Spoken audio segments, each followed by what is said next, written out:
Okay, I've got my entry level door handle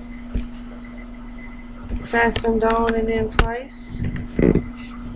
Let me show you what it looks like.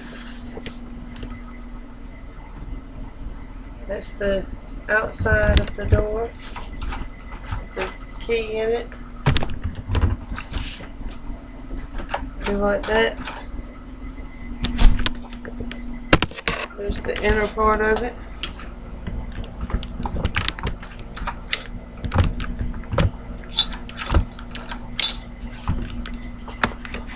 This part's loose for some reason. It's a manufacturing flaw. I have to get some washers to fix that part. And then just shut the door, and then when it's locked and secured. Thanks for watching. Bye bye.